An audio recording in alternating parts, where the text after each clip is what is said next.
జై తెలుగుదేశం, జై తెలుగుదేశం. నన్ను పరిచయం చేయమంటే మొత్తం స్పీచ్ ఇచ్చేసాడు రామ్మోహన్ రెడ్డి గారు. గౌరవ తెలుగుదేశం పార్టీ జాతీయ అధ్యక్షులు చంద్రబాబు నాయుడు గారికి, గౌరవ పాలిట్ బ్యూరో సభ్యులకి, గౌరవ శాసన సభ్యులకి, సీనియర్లకి, జూనియర్లకి, రాష్ట్ర ప్రజలకి, ముఖ్యంగా నాకు ప్రాణ సమానమైన తెలుగుదేశం పార్టీ కార్యకర్తలకి నా హృదయపూర్వక నమస్కారాలు. ఆఫ్లైన్ అయినా ఆన్లైన్ అయినా హైబ్రిడ్ అయినా మహానాడు ఎప్పుడూ ఒక మాస్ జాతర లాంటిది. పసుపు పండుగనే మన మహానాడు. ప్రతి కార్యకర్త కాళ్ళు ఎగరేసుకుని నాది తెలుగు జాతి, నాది తెలుగుదేశం అని చెప్పుకునే వేదిక మన మహానాడు. నేషన్ ఫస్ట్ అనేది తెలుగుదేశం పార్టీ విధానం. మన దేశం మన బాధ్యత.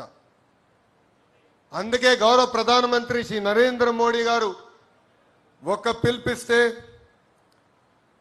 నెల్లూరులో భారీగా మహానాడు ఏర్పాటు చేసుకోవాలన్న ప్లాన్లు మనం క్యాన్సిల్ చేసుకుని ఈరోజు హైబ్రిడ్ విధానం మనం ఏర్పాటు చేసుకుంటాం జరిగింది. హైబ్రిడ్ అనగానే టీమ్ 11 ఎగతాళి చేశారు.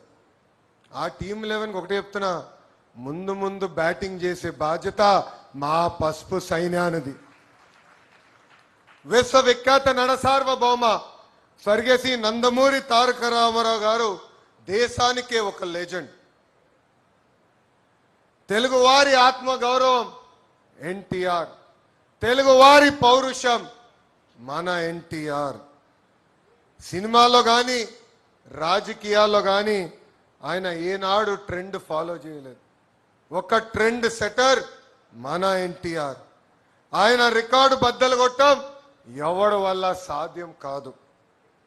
దేశానికే సంక్షేమం పరిచయం చేసిన వ్యక్తి మన ఎన్టీఆర్. సమాజమే దేవాలయం, ప్రజలే మన దేవుళ్ళు అని చెప్పి మనకు ఒక దిశ నిర్దేశం ఇచ్చిన వ్యక్తి మన ఎన్టీఆర్.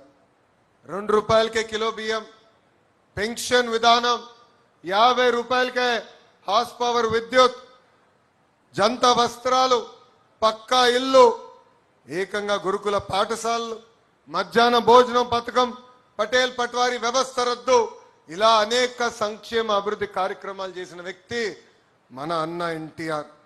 స్త్రీ శక్తిని ముందుగా గుర్తించిన వ్యక్తి మన ఎన్టీఆర్. మహిళలకి ఆస్తుల సమాన